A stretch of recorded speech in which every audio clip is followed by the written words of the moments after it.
merintis ke tingkat yang lebih tinggi. Semua hal yang kita capai sebagai bangsa sebenarnya bukan monopoli siapapun. Semua itu adalah kulminasi gabungan dari sumbangsih dan kerja keras seluruh generasi, dari era Presiden Soekarno, era Presiden Soeharto, era Presiden Habibie, era Presiden Abdurrahman Wahid, era Presiden Megawati Soekarno Putri, hingga era saya saat ini. Insya Allah ke depan akan dilanjutkan di era Presiden Indonesia ke-7 dan presiden-presiden berikutnya. Sebagai bangsa yang menghargai apa yang telah dilakukan oleh para pendahulunya, kita jangan sekali-kali menganggap remeh capaian bangsa ini. Kita bisa melihat sendiri penderitaan luar biasa yang dialami saudara-saudara kita di Gaza sekarang dan banyak negara di Timur Tengah. Tragedi Palestina yang masih berlangsung hingga detik ini mengingatkan bangsa kita betapa mahalnya harga kemerdekaan, persatuan, dan perdamaian. Saudara-saudara, masih segar dalam ingatan saya, 5 tahun lalu, tepat pada tanggal 20 Oktober 2009, saya menyampaikan kebijakan dasar dan program pemerintahan 5 tahun ke depan yang dititik beratkan pada 3 agenda utama, yaitu pembangunan demokrasi, penegakan keadilan, dan peningkatan kesejahteraan rakyat. 3 agenda besar ini tidak bisa dipisahkan satu sama lain dan justru dukung. Demokrasi tanpa keadilan adalah sesat. Keadilan tanpa kesejahteraan adalah semu. Kesejahteraan tanpa demokrasi adalah timpang. Kita patut bersyukur bahwa sejak bergulirnya reformasi, demokrasi kita terus tumbuh semakin kuat. Sebenarnya, dalam konteks realitas dunia sekarang ini, hal ini merupakan sesuatu yang langka terjadi. Di belahan, saya ulangi, di berbagai belahan dunia, kita melihat berbagai contoh transisi demokrasi yang mengalami stagnasi, menjadi layu, dan bahkan akhirnya runtuh. Dunia juga bertaburan dengan contoh transisi demokrasi yang kerap dirundung konflik, instabilitas, dan kemunduran ekonomi. Jelas, transisi demokrasi adalah suatu proses yang penuh risiko dan tantangan. Alhamdulillah, dengan ridha Allah Subhanahu wa Ta'ala dan dengan kerja keras kita semua, pembangunan demokrasi kita berjalan relatif baik. Dalam 15 tahun terakhir, telah 4 kali melakukan pemilu secara teratur dan damai. Dan dalam 15 tahun terakhir, kita telah 4 kali mengalami pergantian pemerintah secara konstitusional dan damai pula. Generasi kita juga telah mengukir sejarah. Dalam beberapa tahun ini, untuk pertama kalinya, seluruh pemimpin daerah dari gubernur, bupati, wali kota, dan anggota DPRD telah dipilih langsung oleh rakyat. Ini telah mengubah total budaya dan dinamika politik di Indonesia. Kita bersyukur transformasi besar ini dapat kita capai secara damai, tanpa gejolak politik yang sangat mengganggu. Di tahun 2014 ini, yang banyak disebut sebagai tahun politik, bangsa kita untuk keempat kalinya sejak era reformasi kembali melaksanakan pemilihan umum. Tanggal 9 April, lebih dari 139 juta rakyat Indonesia berbondong-bondong memilih para wakil rakyat yang akan duduk di lembaga-lembaga legislatif. Pada tanggal 9 Juli, hampir 135 juta rakyat Indonesia menentukan pilihan pada 2 pasangan calon presiden dan wakil presiden, yaitu pasangan nomor urut 1, Bapak Prabowo Subianto, yang berpasangan dengan Bapak Muhammad Hatta Rajasa, dan pasangan nomor urut 2, Bapak Joko Widodo, yang berpasangan dengan Bapak Muhammad Yusuf Kala. Silakan. Ada kesempatan saya ini.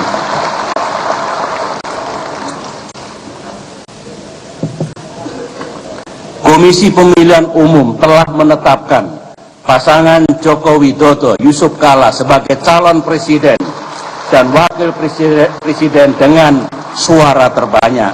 Saat ini kita masih menunggu proses akhir dari gugatan yang diajukan oleh pasangan Prabowo Hatta kepada Mahkamah Konstitusi. Yang penting saudara-saudara, marilah kita semua bekerja sama untuk terus mengawal proses ini agar berlangsung secara konstitusional dan damai, serta selalu mengedepankan kepentingan dan masa depan rakyat Indonesia.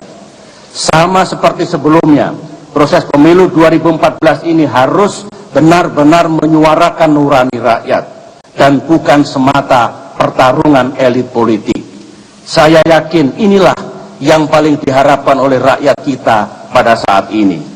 Perjalanan bangsa Indonesia kini ditandai oleh politik yang stabil, pertumbuhan ekonomi yang relatif tinggi, dan persatuan nasional yang semakin kokoh. Marilah kita terus jaga modal besar ini agar dapat terus dinikmati oleh generasi penerus. Dalam kehidupan bernegara, satu hal yang perlu terus kita pelihara adalah kualitas demokrasi. Di sini perlu dibedakan antara demokrasi prosedural dan demokrasi substantif. Sekalipun berbeda, namun keduanya sama pentingnya. Memang demokrasi prosedural dalam arti pembentukan partai politik, pelaksanaan pemilu dan pembentukan pemerintah dan parlemen tidak otomatis menjamin demokrasi yang berkualitas. Sementara itu, demokrasi yang berkualitas mempunyai banyak dimensi positif. Misalnya, tampilnya wakil-wakil rakyat yang bersih dan memiliki solusi terhadap masalah bangsa, pemilihan umum yang menampilkan perdebatan yang bermutu dan persaingan yang sehat, peran pers yang independen, kritis, dan berintegritas, surutnya praktek money politics dalam pelaksanaan pemilu, kecerdasan dan kematangan rakyat dalam memilih wakil-wakil mereka, tumbuhnya demokrasi di atas kearifan lokal yang sudah ratusan tahun mewarnai pertumbuhan rakyat kita, dan terselesaikannya segala perselisihan dalam pemilu secara damai dan konstitusional. Inilah demokrasi yang tengah kita bangun dan matangkan. Indikasi terkuat dari demokrasi yang berkualitas adalah semakin tumbuhnya kepercayaan dan optimisme masyarakat terhadap sistem demokrasi dan terhadap para pemimpinnya. Semuanya ini, jika bisa kita capai, akan menjadikan demokrasi Indonesia lebih dari sekedar proses penghitungan suara atau transaksi politik, melainkan suatu kekuatan sejarah real yang akan membuat bangsa Indonesia menjadi kuat, jaya, dan makmur. Saudara-saudara, demokrasi yang kita bangun akan sia-sia tanpa adanya keadilan yang benar-benar dirasakan masyarakat. Dari era kolonialisme, era kemerdekaan, era pembangunan, sampai era reformasi, perjuangan rakyat Indonesia adalah perjuangan untuk mendapatkan keadilan. Hal ini secara abadi telah tercantum dalam sila kelima dasar negara kita, Pancasila. Kita harus yakin dan percaya bahwa negara hadir untuk memberikan keadilan. Apakah keadilan ekonomi, keadilan sosial, keadilan politik, maupun keadilan hukum. Keadilan untuk semua, justice for all, merupakan komitmen moral sekaligus sebagai agenda kerja pemerintahan yang saya pimpin sejak tahun 2009 hingga 2014 ini. Keadilan akan makin tegak dan kuat apabila supremasi hukum ditegakkan secara konsisten. Karena itulah, kalau di masa lalu politik pernah menjadi panglima dan kemudian ekonomi menjadi panglima, maka dalam era reformasi hukumlah yang kita jadikan panglima. Ini berarti tidak ada satupun warga negara Indonesia yang berada di luar jangkauan hukum atau di atas hukum. Ini juga berarti tidak ada satupun kelompok masyarakat kita yang berhak main hakim sendiri atau memaksakan pendapatnya pada pihak lain. Penegakan hukum adalah kunci dari upaya pemberantasan korupsi yang menjadi musuh reformasi dan juga merugikan kepentingan rakyat. Kini korupsi telah kita perlakukan sebagai kejahatan luar biasa yang penanganannya harus dilakukan dengan cara-cara yang luar biasa pula. Berulang kali saya tegaskan, tidak ada yang kebal hukum di negeri ini dan tidak ada tebang pilih kepada mereka yang melakukan tindak pidana korupsi. Karena itulah sebagai presiden pada periode 2004 hingga 2012 saya telah menandatangani 176 izin pemeriksaan bagi kepala daerah dan pejabat yang diduga melakukan kasus korupsi dan tindak pidana lainnya tanpa sedikit pun melihat apa jabatannya, apa partai politiknya, dan siapa koneksinya. Selain itu, pada periode 2004-2014 terdapat 277 pejabat negara, baik pusat maupun daerah, baik eksekutif, legislatif maupun yudikatif yang ditangani KPK terkait dengan tindak pidana korupsi.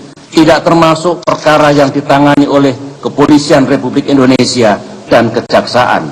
Di satu sisi, saudara-saudara, hal ini mencerminkan gejala buruk bahwa korupsi tetap menjadi tantangan utama dalam kehidupan bernegara kita. Namun, di sisi lain, hal ini membuktikan bahwa hukum kita mampu menjerat siapapun yang melakukan pelanggaran tanpa pandang bulu.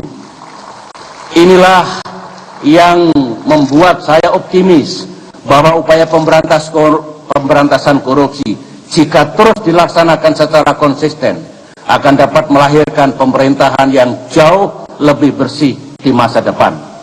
Karenanya, pemerintah terus mendukung dan memberikan ruang gerak yang luas bagi KPK untuk memberantas korupsi.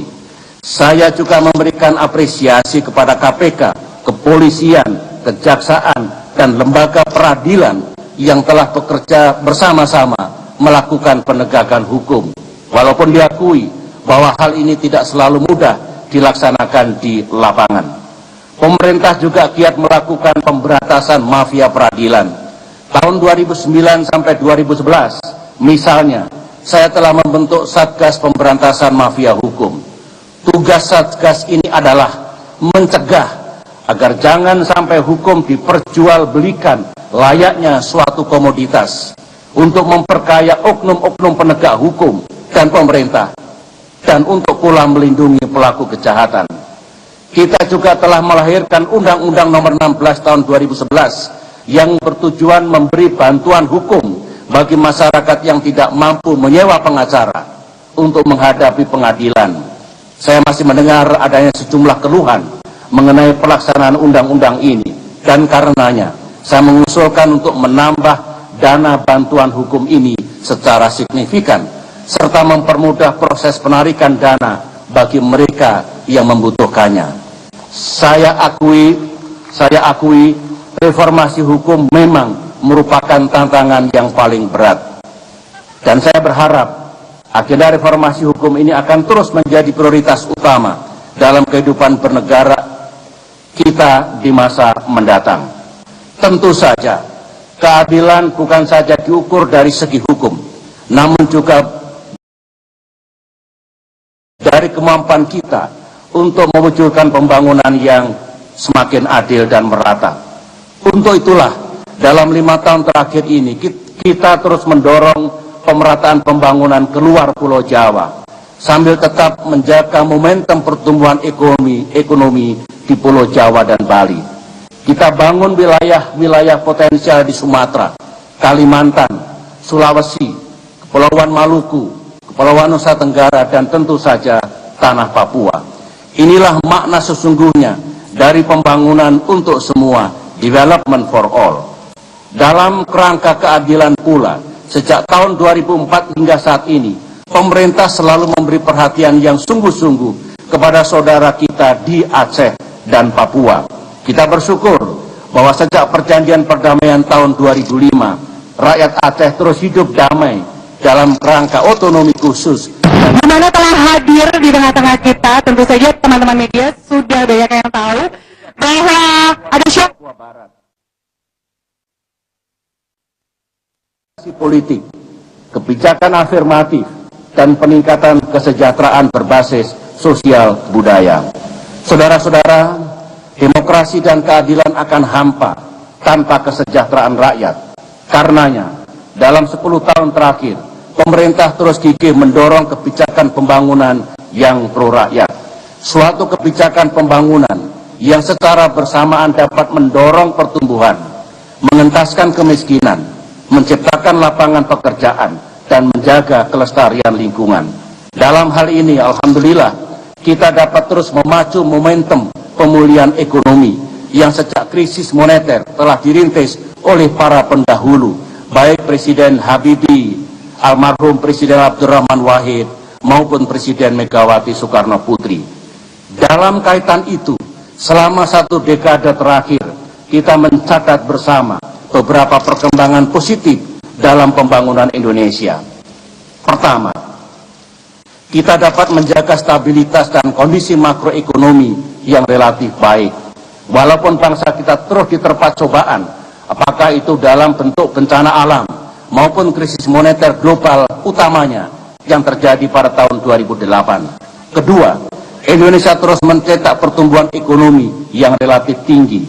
Pada periode tahun 2009-2013, secara rata-rata pertumbuhan ekonomi nasional mencapai 5,9%. Ini jauh lebih tinggi dari pertumbuhan ekonomi Amerika Serikat, Eropa, dan Jepang pada kurun waktu yang sama.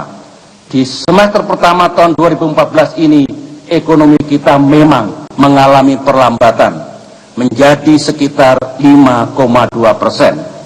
Sungguh pun demikian, di antara negara-negara G20, kita tetap menempati posisi pertumbuhan tertinggi setelah Tiongkok.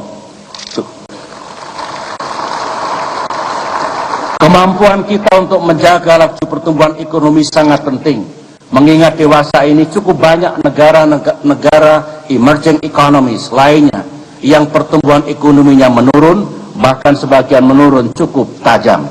Ketiga, utang negara kini telah berada dalam situasi yang jauh lebih aman. Utang adalah faktor penting karena berkaitan dengan rasa percaya diri dan harga diri suatu bangsa. Utang juga sering dianggap sebagai ancaman dan stigma yang buruk oleh rakyat Indonesia.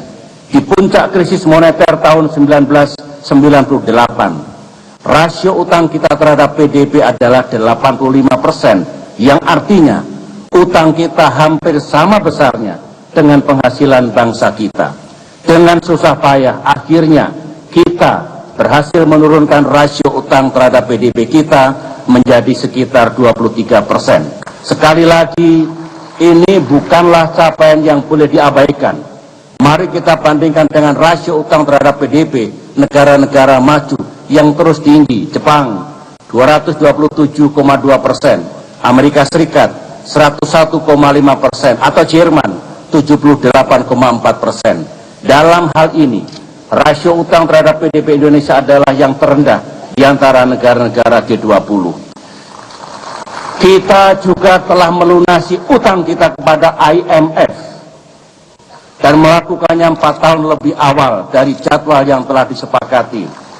Salah satu momen yang akan selalu saya ingat sebagai presiden adalah ketika menerima Managing Director of IMF di kantor saya. Dan waktu itu justru Indonesia lah yang balik memberikan masukan bagaimana cara mereformasi IMF. Indonesia tidak lagi menjadi pasien IMF yang semua kebijakan dan perencanaan ekonominya harus didikte oleh IMF. Hibah juga bukan lagi faktor penentu dalam pembangunan kita.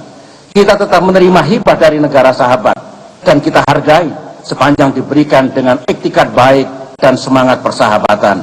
Namun hibah dari dunia internasional kini hanya berjumlah sekitar 0,7% dari seluruh anggaran nasional. Ini menandakan bahwa kita telah mencapai kemandirian ekonomi yang makin signifikan. Keempat, kita juga telah berhasil mencetak sejumlah prestasi ekonomi. Anggaran pembangunan kini mencapai 1.000 842,5 triliun, tertinggi dalam sejarah Indonesia. Cadangan devisa kita saat ini telah mencapai 110,5 miliar dolar Amerika Serikat, setelah sebelumnya pernah mencapai 124,6 miliar dolar Amerika Serikat, yang juga tertinggi dalam sejarah. Volume perdagangan kita dalam 10 tahun terakhir mencapai sekitar 400 miliar dolar Amerika Serikat, tertinggi dalam sejarah, walaupun belakangan ini kita mengalami penurunan nilai ekspor. Nilai investasi baik dari luar negeri maupun dalam negeri dalam 10 tahun terakhir mencapai 2.296,6 triliun rupiah, juga tertinggi dalam sejarah. Sementara itu, dalam waktu 9 tahun, pendapatan per kapita rakyat Indonesia meningkat hampir 3,5 kali lipat, dari sekitar 10,5 juta rupiah tahun 2004 menjadi sekitar 36,6 juta pada tahun 2013. Di sini kita juga patut bersyukur karena faktanya, di tengah gejolak dan krisis ekonomi global yang sering terjadi, tidak banyak bangsa di dunia yang bisa melakukan hal ini. Kelima, Indonesia telah menjadi anggota G20. Ini menandakan bahwa posisi Indonesia dalam peta ekonomi dunia sudah jauh berubah. G20 di abad ke-21 telah menjadi forum utama untuk melakukan kerjasama ekonomi internasional. Dalam forum ini kita berdiri sejajar dan duduk setara dengan negara-negara maju dan ekonomi besar lainnya. Indonesia tidak lagi melihat proses keputusan ekonomi dunia dari luar atau di pinggiran. Kini kita ikut membuat keputusan ekonomi dunia tersebut dari dalam sebagai anggota G20. Pendek kata, Indonesia telah menjadi salah satu pemain inti dalam ekonomi internasional. Kita tidak punya alasan menjadi bangsa yang rendah diri, yang gemar menyalahkan dunia atas segala permasalahan yang terjadi. Kita harus meyakini bahwa Indonesia di abad ke-21 adalah bagian dari solusi dunia. Namun sekali lagi, kita tidak boleh berpuas diri dan takabur melihat semuanya ini. Tantangan dan permasalahan yang dihadapi bangsa kita masih banyak. Pekerjaan rumah kita tidak sedikit. Salah satu tantangan terbesar kita adalah bagaimana mengubah nasib puluhan juta rakyat Indonesia yang masih hidup di bawah atau di sekitar garis kemiskinan ke arah yang lebih sejahtera. Saudara-saudara, sejak awal saya meyakini bahwa esensi pembangunan adalah pemberdayaan. Dalam semua kegiatan sosial ekonomi yang kita usung, pertanyaan utama yang harus selalu kita jawab adalah, apakah program ini ada manfaat yang real bagi masyarakat? Karena itulah pemerintah tak henti-hentinya melaksanakan kebijakan pro rakyat secara masif, baik yang berbasis bantuan dan perlindungan sosial, pemberdayaan masyarakat, maupun pemberdayaan usaha mikro dan usaha kecil. Kebijakan pro rakyat ini tidak dilakukan secara acak ataupun setengah hati, namun secara terencana, sistematis, dan total. Pelaksanaan PNPM mandiri misalnya mengalami perkembangan pesat, dan saat ini setidaknya lebih dari 1/4 penduduk Indonesia, sekitar 60 juta jiwa, baik di perdesaan maupun di perkotaan, telah menikmati manfaat dari program ini, serta menjalani kehidupan ekonomi yang lebih mandiri. Di ribuan lokasi program PNPM, rakyat menentukan sendiri kegiatan ekonomi yang ingin dilakukannya, menentukan anggaran yang diperlukan dari dana PNPM, dan mempertanggungjawabkannya secara akuntabel. Ini adalah contoh konkret di mana kemitraan antara pemerintah dan masyarakat benar-benar dapat secara real mengubah nasib rakyat kita. Dari perjalanan saya keliling tanah air, saya selalu mendengar harapan dari masyarakat agar program PNPM ini dapat terus dilanjutkan, bahkan ditingkatkan. Pemerintah juga terus menggiatkan skema kredit usaha rakyat atau KUR, mengingat akses finansial adalah salah satu senjata paling ampuh melawan kemiskinan. Kita ingin agar program ini semakin diperluas dan mudah diakses oleh rakyat. Kita terus memperbaiki pola penyaluran KUR, dan jumlah bank penyalur KUR terus ditambah dari semula 6 bank menjadi 33 bank, sehingga jangkauan kredit yang disalurkan kepada UMKM dan koperasi juga terus meningkat. Selama 7 tahun terakhir, penyaluran KUR telah mencapai lebih dari 150 triliun rupiah dan diterima oleh sekitar 11 juta debitur. Dengan tingkat kredit macet atau non-performing loans hanya sebesar 4%. Ini bukti yang nyata bahwa jika rakyat kita mendapatkan peluang dan bantuan untuk mengubah nasibnya, mereka akan berusaha keras untuk tidak menyia-nyiakan kepercayaan tersebut. Program lain untuk meningkatkan pemberdayaan masyarakat adalah program Keluarga Harapan. Program ini bertujuan untuk mengurangi kemiskinan dengan cara meningkatkan kualitas sumber daya manusia, utamanya melalui pendidikan dan kesehatan pada kelompok masyarakat sangat miskin. Lebih dari 3 juta keluarga sangat miskin di 318 kabupaten dan kota telah terbantu oleh program ini. Satu hal yang menggembirakan kita semua, di akhir masa pemerintahan Kabinet Indonesia Bersatu kedua ini, melalui dukungan penuh wakil rakyat di DPR RI dan DPD RI, telah diundangkan Undang-Undang Nomor 6 Tahun 2014 tentang desa. Terima kasih DPR, terima kasih DPD. Berdasarkan ketentuan dalam undang-undang ini dan peraturan pelaksanaannya, dana yang akan diterima setiap desa diperkirakan rata-rata akan mencapai sekitar 1 miliar rupiah per tahun.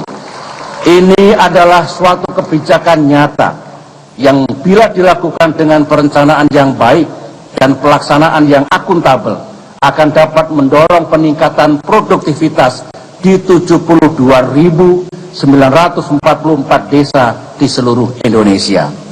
Saudara-saudara, saya ulangi, saudara-saudara, pemenang Nobel bidang ekonomi Profesor Amartya Sen pernah menyatakan, syarat mutlak kemajuan suatu bangsa terletak di sektor pendidikan dan kesehatan. Karena itulah sejak awal, pendidikan dan kesehatan terus menempati prioritas tertinggi dalam kebijakan dan program pemerintah. Pendidikan bukan sekedar urusan mengirim anak-anak kita ke sekolah. Pendidikan adalah cara yang paling tepat untuk memberantas kemiskinan, memperluas kelas menengah, dan membangun Indonesia modern di abad ke-21. Kita bersyukur bahwa sesuai mandat konstitusi, anggaran pendidikan kita telah mencapai 20% lebih dari APBN. Namun kita juga harus mengingatkan kita semua bahwa penambahan anggaran saja tidak otomatis menjamin suksesnya pendidikan. Yang penting, akses dan kualitas pendidikan harus terus terjamin di semua tingkatan. Satu masalah besar yang selama ini kita hadapi adalah banyaknya anak-anak dari keluarga miskin yang cerdas, namun tidak mampu masuk perguruan tinggi. Untuk itu pemerintah telah meluncurkan program inovatif Bidik Misi yang memberikan uang kuliah gratis, ditambah dengan uang saku sekitar Rp600.000 per bulan. Sampai saat ini sudah lebih dari 220.000 siswa yang masuk dalam program Bidik Misi, dan umumnya mereka berhasil meraih prestasi akademis dan non-akademis yang mengagumkan. Tidak jarang di antara mereka yang lulus dengan predikat cum laude, bahkan dengan IPK sempurna 4. Saya sempat terharu mendengar cerita anak pengemudi becak bernama Raini yang ikut Bidik Misi dan berhasil lulus dari Universitas Negeri Semarang dengan IPK 3,96. Kini pemerintah melalui dana abadi pendidikan telah menyiapkan beasiswa bagi mereka untuk melanjutkan ke jenjang S2 dan S3 di dalam maupun di luar negeri. Saya yakin dalam kurun waktu 5-10 tahun mendatang akan lahir ribuan master dan doktor generasi baru dari keluarga miskin.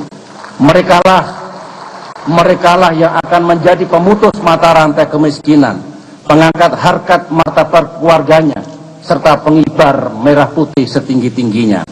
Ini adalah bukti bahwa anak-anak kita, apapun latar belakangnya, mempunyai potensi yang luar biasa, asal mereka diberikan kesempatan.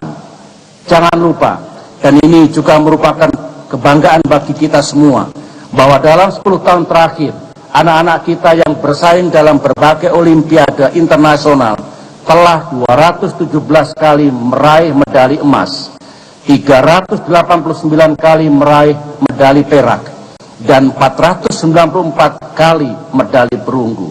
Siapa bilang anak Indonesia tidak bisa bersaing dan unggul di panggung dunia?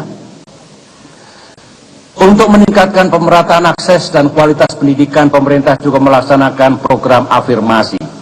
Lulusan-lulusan sekolah menengah yang tinggal di wilayah timur Indonesia seperti Papua dan Papua Barat dan daerah perbatasan mendapat kesempatan untuk menempuh pendidikan di perguruan tinggi terbaik di Indonesia.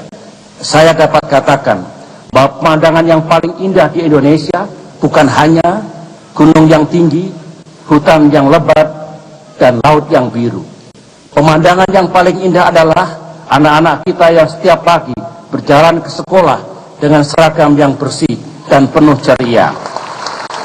Kita semua mempunyai kewajiban agar mereka dapat belajar dalam sarana sekolah yang nyaman, bersih, dan sehat. Karena itulah kita terus membangun sekolah baru dan ruang kelas baru, serta merehabilitasi ruang kelas yang sudah rusak.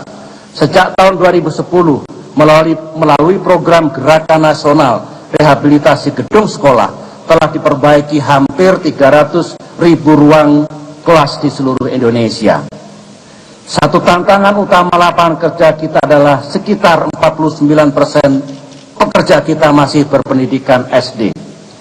Ini membuat mobilitas ekonomi mereka menjadi sangat terbatas dan berdampak panjang pada produktivitas nasional.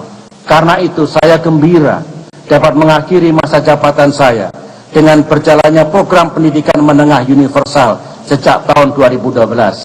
Insya Allah generasi anak-anak kita akan hidup dalam sistem pendidikan di mana paling sedikit mereka akan mengenyam bukan 6 tahun, bukan 9 tahun, namun 12 tahun pendidikan. Bahkan kita dorong terus agar mereka bisa menikmati sampai perguruan tinggi. Esensinya, kita telah mengubah dan menaikkan program wajib belajar 9 tahun menjadi wajib belajar 12 tahun.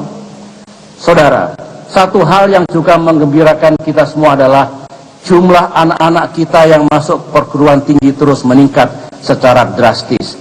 Tahun 2004, setelah hampir 60 tahun merdeka, hanya 14 dari 100 anak usia 19 sampai 23 tahun yang masuk ke perguruan tinggi. Sejak itu kita bersama terus mencari dan melakukan berbagai cara untuk meningkatkan jumlah ini. Hasilnya kini dari 100 anak usia 19 tahun, 30 telah masuk ke perguruan tinggi atau 2 kali lipat dari 10 tahun sebelumnya. Ini tentu sangat berdampak pada pengembangan sumber daya manusia dan baik masa kini maupun masa datang. Inilah modal dasar kita, saya ulangi, inilah modal dasar kita, insan-insan Indonesia yang cerdas, berilmu, dan mempunyai keterampilan. Saudara-saudara, semua itu tidak ada artinya kalau tidak didukung oleh modal kesehatan. Di sini, permasalahannya juga serupa dengan di bidang pendidikan, yaitu akses dan kualitas terhadap pelayanan kesehatan secara merata. Di seluruh dunia, termasuk di negara-negara maju sekalipun, hal ini memang merupakan tantangan zaman. Mereka yang mampu dapat berobat pada dokter yang terbaik. Namun mereka yang miskin bila terkena penyakit yang mematikan seperti kanker atau yang sejenis hanya bisa menyerah pada nasib. Karena itulah setelah kita menjalankan program jaminan kesehatan masyarakat atau Jamkesmas sejak tahun 2005, tahun 2014 menjadi tonggak bersejarah bagi rakyat Indonesia dengan mulai beroperasinya BPJS Kesehatan pada tanggal 1 Januari 2014. Dengan sistem ini, peserta BPJS berhak mendapatkan pelayanan kesehatan dan pengobatan apapun penyakit yang dideritanya. Ini merupakan kebijakan publik yang bukan saja inovatif, tapi juga revolusioner. Saya sadar betul bahwa implementasi BPJS ke depan akan masih banyak mengalami tantangan, terutama tantangan sumber daya manusia, finansial, dan logistik. Namun saya juga yakin dengan kerja keras kita semua, kita akan dapat mengatasinya demi rakyat kita. Kita patut berbangga karena Indonesia kini memiliki salah satu sistem jaminan kesehatan terbesar di dunia. Hingga awal bulan Agustus 2014, BPJS telah memberikan jaminan kesehatan untuk lebih dari 126,4 juta penduduk. Kita berharap dengan upaya yang gigih, pada tahun 2019, jaminan kesehatan akan mencakup seluruh penduduk di seluruh tanah air. Sumber daya manusia yang cerdas, terampil, dan sehat akan menjadi modal utama kita dalam merintis proyek besar pembangunan Indonesia. Antara lain yang kita namakan Master Plan Percepatan dan Perluasan Pembangunan Ekonomi Indonesia atau MP3EI. Indonesia maju di abad ke-21 tidak bisa hanya berpusat di Jakarta. Indonesia hanya akan maju secara nyata apabila segala potensi dan peluang yang ada di seluruh provinsi, kabupaten. Sejak pemerintah canangkan pada tahun 2011, MP3EI telah merealisasikan lebih dari 382 proyek yang terdiri dari 208 proyek infrastruktur dan 174 proyek sektorial dengan nilai tidak kurang dari 854 triliun rupiah. Yang menggembirakan adalah mayoritas percepatan pembangunan infrastruktur dan sektorial terjadi di luar Jawa dengan total nilai, dengan total nilai proyek sebesar 544 triliun rupiah. Kita bangga melihat berdirinya bandar udara yang megah dan modern di Makassar, tidak kalah megah dari Bandara Internasional Soekarno-Hatta. Kita berbesar hati melihat jalan tol atas laut di Balikpapan, Medan, dan Bali, jalur kereta api baru dari bandara ke pusat kota Medan, atau jembatan Kelok 9 di Sumatera Barat yang kesemuanya makin memacu kegiatan ekonomi masyarakat. Namun kita juga harus mengakui bahwa masih banyak tantangan infrastruktur kita ke depan. Banyak proyek-proyek infrastruktur yang lama terhambat pelaksanaannya, bahkan terhenti, baik karena alasan politik, birokrasi, ataupun logistik. Ini tetap merupakan pekerjaan rumah besar kita, karena tidak mungkin Indonesia menjadi raksasa ekonomi Asia tanpa infrastruktur yang makin lengkap, berkualitas, dan modern. Dengan MP3EI, kita berharap akan lebih banyak lagi pertumbuhan ekonomi baru dan infrastruktur baru di seluruh Indonesia. Saudara-saudara, kita dapat menarik nafas lega karena sejak tahun 2004 angka kemiskinan terus menurun. Walaupun sempat ada masa angka ini meningkat, khususnya di tahun 2005 karena krisis kenaikan harga minyak di dunia. Dalam 5 tahun terakhir, pemerintah telah berhasil menurunkan jumlah penduduk miskin sekitar 4,5 juta orang. Pada tahun 2009, persentase penduduk miskin masih mencapai 14%, atau sekitar 32 juta penduduk berada di bawah garis kemiskinan. Pada bulan Maret 2014, tingkat kemiskinan turun menjadi 11%, atau sekitar 28 juta penduduk. Walaupun terus menurun, kita tetap tidak puas dengan angka ini. Dan kita akan terus berupaya mencapai angka 0, kemiskinan absolut, saya ulangi lagi, kemiskinan absolut di bumi Indonesia. Namun efektivitas pembangunan nasional tidak semata-mata diukur dari pengentasan kemiskinan. Ukuran lain yang juga penting adalah pertumbuhan kelas menengah. Sebenarnya, pemerintah selama ini mempunyai tujuan ganda, twin objectives, yaitu menurunkan secara sistematis dan signifikan angka kemiskinan, dan bersamaan dengan itu meningkatkan kesejahteraan rakyat dan kelas menengah. Di abad ke-21, saya yakin-yakinnya bahwa kemajuan Indonesia bukan diukur dari jumlah konglomerat, namun diukur dari jumlah kelas menengah. Kalau jumlah kelas menengah terus membesar, berarti kemiskinan otomatis menurun.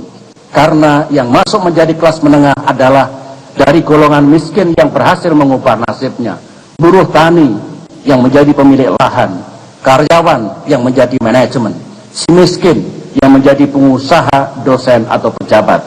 Karena itulah, kebijakan pembangunan kita harus terus mendorong pertumbuhan kelas menengah.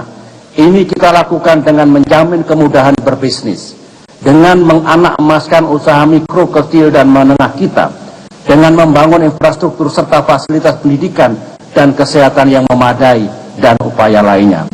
Indonesia kini mempunyai kelas menengah yang terbesar di Asia Tenggara. Menurut satu sumber, jumlah kelas menengah di Indonesia bertambah sekitar 8 juta orang per tahun.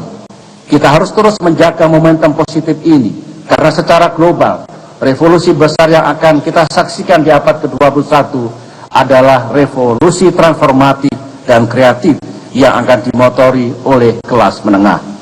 Dengan segala capaian dan kekurangan kita, pertemuan World Economic Forum di Filipina tahun ini secara terbuka menyatakan bahwa Indonesia beruntung, kita bersyukur pada Allah, dapat mengalami golden decade, dekade emas selama 10 tahun ini. Ini bukan basa-basi. Ini adalah penilaian objektif dari suatu badan internasional yang independen dan prestisius. Dalam dunia serba labil yang penuh dengan gejolak, Indonesia bersyukur dapat menikmati stabilitas politik, perdamaian, pertumbuhan ekonomi dan kerukunan sosial. Hal ini telah dicatat dan diapresiasi oleh masyarakat dunia, sehingga meningkatkan modal politik Indonesia dalam percaturan internasional. Hadirin sekalian yang saya hormati, segala upaya kita untuk menjaga persatuan dan kemakmuran Indonesia akan sangat terbantu apabila situasi internasional juga kondusif terhadap kepentingan kita. Indonesia telah dan akan terus berpegang teguh pada prinsip politik luar negeri bebas aktif, seraya terus memperjuangkan terwujudnya keadilan dan perdamaian dunia. Alhamdulillah, sejak era reformasi, reposisi Indonesia di dunia internasional terus berlangsung. Indonesia telah menjadi kekuatan regional dan sekaligus pemain global yang disegani. Di abad ke-21, Indonesia terus membuka dan memperluas ruang gerak diplomasi dengan siapapun sepanjang mendukung kepentingan nasional kita.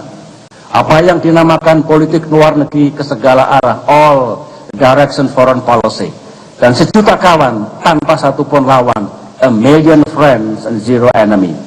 Dalam kaitan ini, Indonesia telah membangun kemitraan strategis dengan seluruh negara-negara besar dan sebagian besar emerging powers dunia. Kita juga terus mengupayakan keseimbangan yang dinamis, dynamic equilibrium di kawasan kita, sehingga pergeseran geopolitik yang kini sedang terjadi tidak mengakibatkan ketegangan ataupun konflik baru. Yang jelas, situasi internasional yang kita hadapi semakin syarat dengan tantangan. Kita prihatin bahwa hubungan antar negara-negara besar yang beberapa tahun belakangan ini berada dalam kondisi stabil dan kooperatif, kini mulai mengarah pada ketegangan baru. Konflik Ukraina berpotensi mengakibatkan ketegangan strategis yang berkelanjutan di Eropa, dan bahkan telah ikut merenggut ratusan korban tidak berdosa, termasuk 14 korban warga negara Indonesia dalam insiden jatuhnya pesawat MH17. Situasi keamanan dan politik di Timur Tengah semakin tidak menentu arahnya.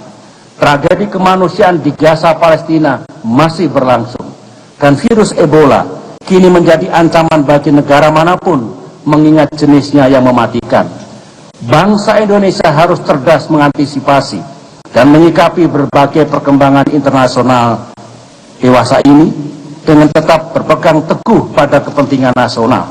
Di lingkungan terdekat di Asia Tenggara, Indonesia senantiasa berkontribusi pada penguatan ASEAN bagi terciptanya suatu kawasan yang damai dan sejahtera.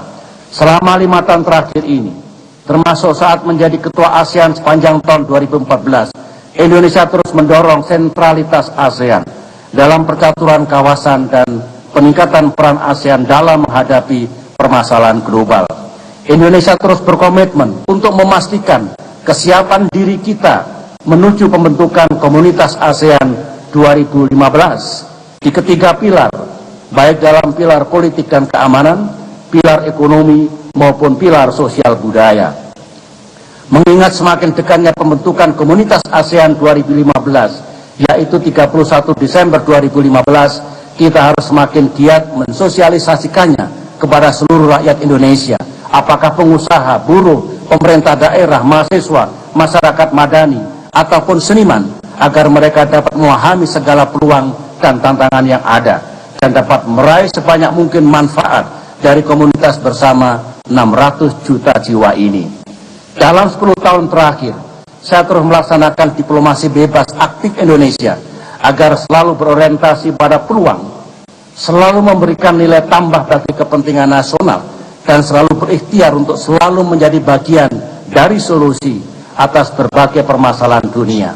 Dalam konflik di Laut Tiongkok Selatan, Indonesia melalui forum ASEAN dan melalui konsultasi langsung dengan negara terkait terus mendorong penyelesaian secara damai melalui implementasi Declarations of Conduct serta penyelesaian Code of Conduct di Laut Tiongkok Selatan. Artinya, kita ikut mendorong penyelesaian persengketaan di wilayah itu secara damai. Di Pasifik Barat Daya, kita telah meningkatkan hubungan persahabatan dengan negara-negara pulau di Pasifik dengan kerangka kebijakan Look East Diplomacy. Saya senang melihat hubungan Indonesia dengan negara-negara yang tergabung dalam Melanesian Spearhead Group, Pacific Island Forum, serta Pacific Island Development Forum yang mengalami peningkatan yang signifikan. Di kawasan Asia, Indonesia terus mendorong Indo-Pacific Treaty for Friendships and Cooperation atau Traktat Indo-Pasifik untuk persahabatan dan kerjasama. Gagasan ini dimaksudkan untuk menjamin hubungan perdamaian yang lebih stabil dan damai di kawasan, berdasarkan norma-norma bersama, sebagaimana telah diberlakukan selama ini di kawasan Asia Tenggara melalui Treaty of Amity and Cooperation. Di Timur Tengah, dalam kasus konflik Suriah, Indonesia mendorong negara-negara anggota tetap Dewan Keamanan PBB untuk lebih berperan aktif dalam rangka penyelesaian krisis. Saya juga telah berbicara dengan banyak tokoh dunia yang memiliki pengaruh besar bagi penyelesaian konflik Suriah, khusus mengenai Palestina. Bersama masyarakat internasional lainnya, Indonesia aktif memperjuangkan hak-hak sah bangsa Palestina untuk mendirikan negara yang merdeka dan berdaulat. Kita juga berada di barisan depan dalam memperjuangkan peningkatan status Palestina sebagai anggota penuh Perserikatan Bangsa-Bangsa dan aktif membantu peningkatan kapasitas menuju negara Palestina yang merdeka dan berdaulat. Beberapa waktu yang lalu, saya mengirimkan surat terbuka, open letter, kepada para pemimpin dunia agar memiliki sikap dan kesadaran bersama untuk menghentikan aksi kekerasan yang sungguh tidak proporsional dan tidak berperi kemanusiaan oleh Israel atas penduduk Gaza dewasa ini. Indonesia akan terus berjuang bagi kemerdekaan Palestina berdasarkan konsep dan solusi dua negara, two-state solutions. Indonesia telah menjadi salah satu penyumbang utama dalam misi-misi perdamaian PBB.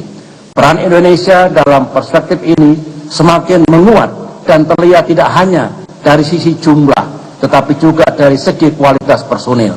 Visi Indonesia dalam hal ini adalah menjadikan Indonesia sebagai 10 besar negara penyumbang pasukan misi-misi perdamaian PBB. Indonesia juga telah memberikan kontribusi nyata terhadap agenda pembangunan milenium pasca 2015 melalui peran kita sebagai salah satu ketua bersama dari panel tingkat tinggi PBB untuk agenda pembangunan pasca 2015. Di samping itu, kita juga aktif di berbagai forum multilateral yang berdampak pada kebijakan strategis nasional seperti forum APEC, WTO, G20, dan lainnya.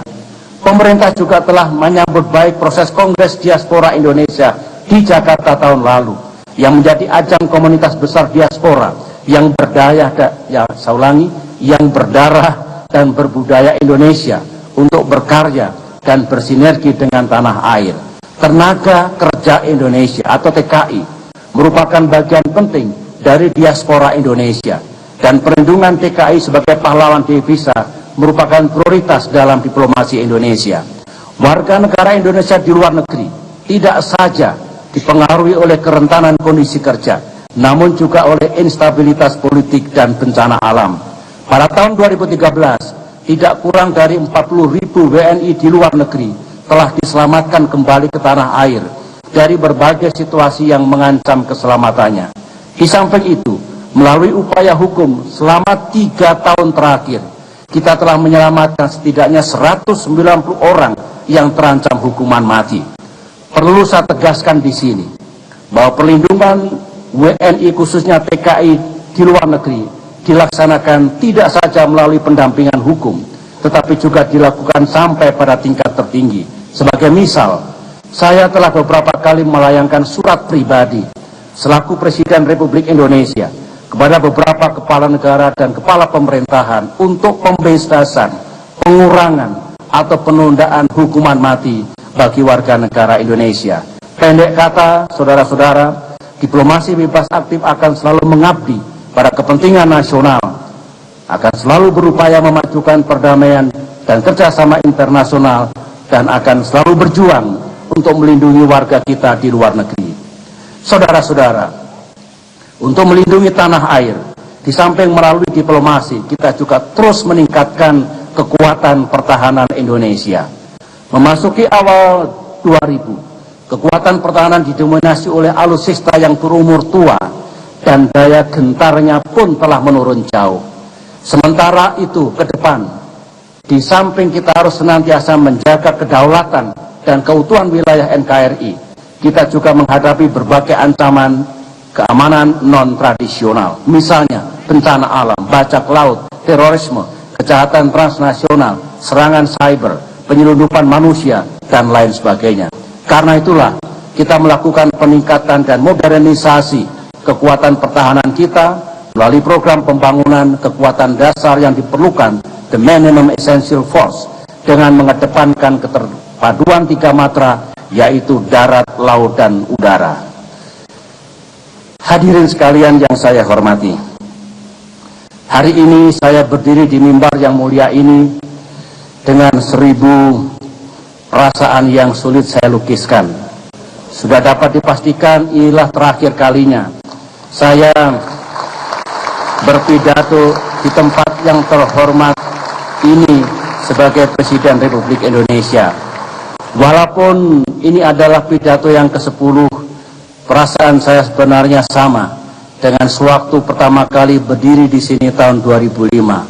Penuh semangat dan tekad untuk berbuat yang terbaik dan memberikan segalanya kepada bangsa dan negara. Dalam 10 tahun terakhir, saya telah mencoba mendedikasikan seluruh jiwa dan raga untuk Indonesia. Terlepas dari berbagai cobaan, krisis, dan tantangan, saya ulangi, cobaan, krisis, dan tantangan yang saya alami, tidak pernah ada 1 menit pun saya merasa pesimis terhadap masa depan Indonesia. Saya tidak, saya ulangi, dan tidak pernah 1 menit pun saya merasa tergoda untuk melanggar sumpah jabatan dan amanah rakyat kepada saya sebagai Presiden Indonesia. Tanggung jawab saya pada akhirnya bukanlah kepada partai politik, bukanlah kepada parlemen atau pemerintah atau suatu kelompok, namun kepada Republik, kepada rakyat Indonesia yang telah memberikan kepercayaan kepada saya, kepada sejarah, dan tentunya kepada Tuhan Yang Maha Kuasa. Dalam kesempatan ini, ada beberapa refleksi pribadi yang ingin saya sampaikan ke hadapan sidang yang mulia ini dan juga kepada rakyat Indonesia. Pertama, jangan pernah lupa bahwa yang paling penting kita bangun adalah sistem demokrasi, sistem politik, dan sistem ekonomi. Demokrasi kita tidak boleh bergantung pada figur seseorang, namun harus bergantung pada lembaga, pada peraturan, pada hukum dan norma. Sejarah mengajarkan kita, selama sistem itu kuat, maka negara akan kuat, rakyat juga kuat. Tetapi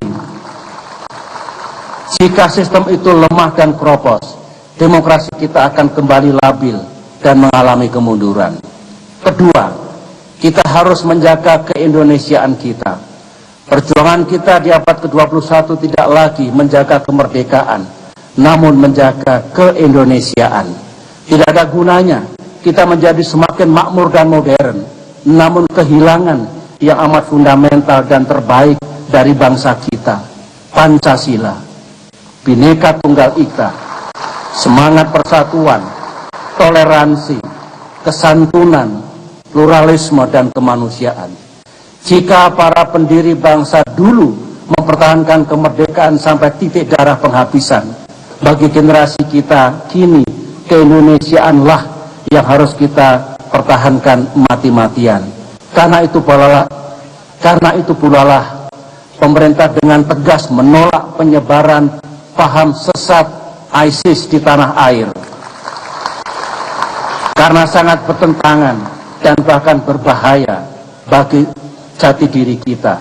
Para pemimpin di seluruh tanah air, saya minta untuk tegas mengambil sikap mengenai tantangan ini. Ini adalah ujian bagi kebangsaan kita, bagi keindonesiaan kita. Indonesia adalah negara berketuhanan, bukan negara agama. Ketiga, kita semua mempunyai tanggung jawab untuk mencegah agar saya ulangi, mohon maaf, agar jangan sampai demokrasi kita menjadi elitis. Reformasi dimulai sebagai gerakan akar rumput, sebagai ekspresi aspirasi rakyat, yang kemudian dijelmakan dalam sistem politik yang sekarang kita anut. Alangkah malangnya kalau demokrasi tersebut akhirnya kehilangan jiwa keracyatannya, dan kemudian panggung politik hanya didominasi oleh segelintir elit yang berjiwa transaksional, apalagi bila dicampur dengan nasionalisme yang sempit. Kalau itu yang terjadi, maka malapetaka akan kembali menimpa negara yang kita cintai ini. Kita harus terus menjaga agar gravitasi demokrasi Indonesia terus berkisar pada rakyat. Dan yang keempat atau yang terakhir, mari kita jaga momentum bangsa yang positif dan perspektif ini yang dengan susah payah kita peroleh. Setelah 69 tahun merdeka, Indonesia telah tampil menjadi demokrasi yang besar, ekonomi yang kuat, dan pemain internasional yang disegani, serta dengan masa depan yang menjanjikan. Dunia melihat Indonesia bukan saja sebagai kawan, namun sering pula sebagai rujukan yang positif.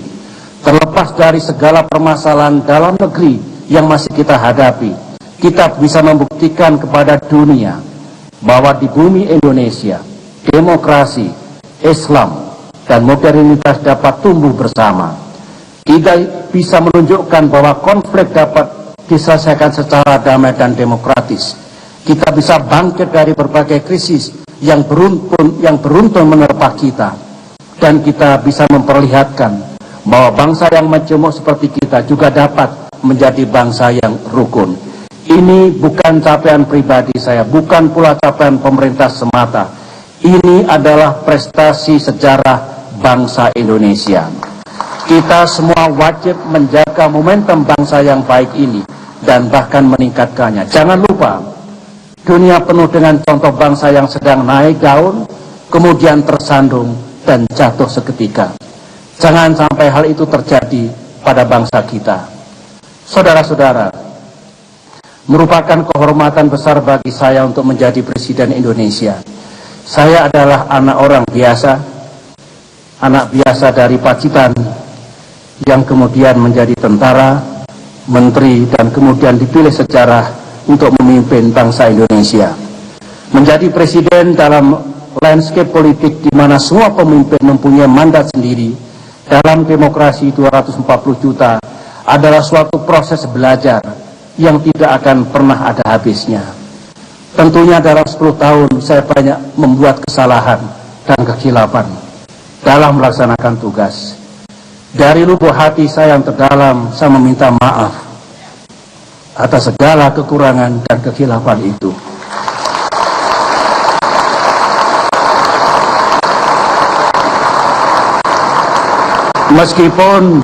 Meskipun saya ingin selalu berbuat yang terbaik, tetaplah saya manusia biasa.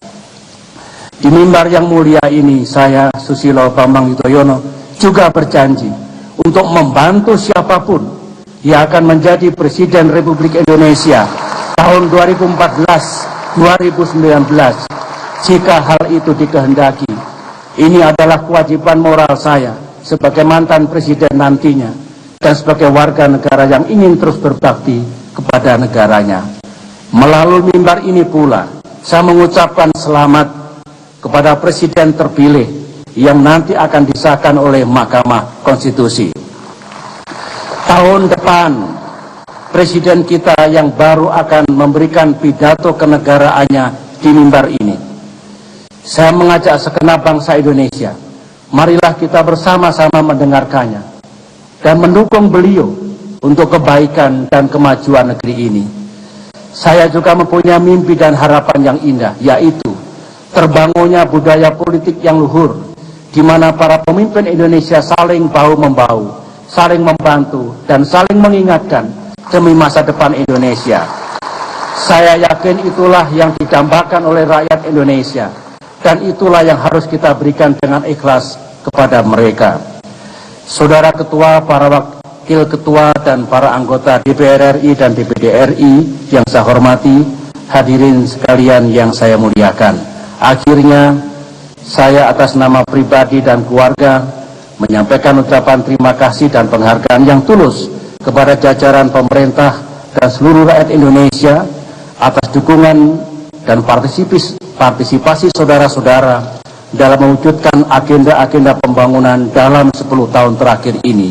Secara khusus kepada saudara-saudara yang mengabdi di daerah-daerah terpencil, pulau-pulau terdepan, pegunungan, dan perbatasan negara.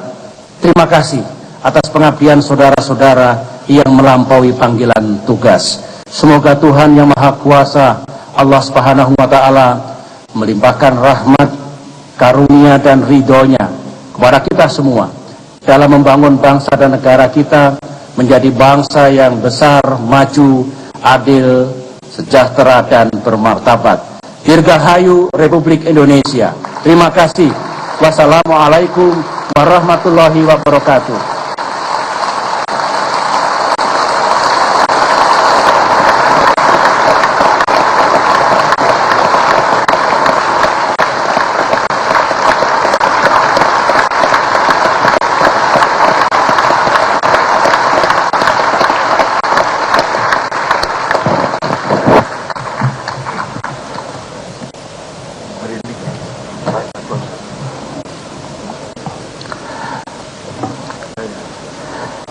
Terima kasih kepada Saudara Presiden yang telah menyampaikan pidato kenegaraan dalam rangka hari ulang tahun ke-69 kemerdekaan Republik Indonesia dengan kepercayaan diri yang sangat tinggi, telah menginspirasi dan memberikan harapan tentang masa depan Indonesia yang cerah dan sebagai bangsa yang bermartabat, diakui dan dihargai oleh bangsa-bangsa lain di dunia.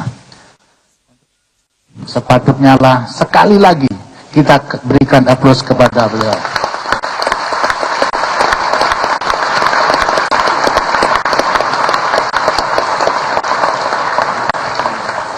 Persembahan lagu Satu Nusa Satu Bangsa oleh Gita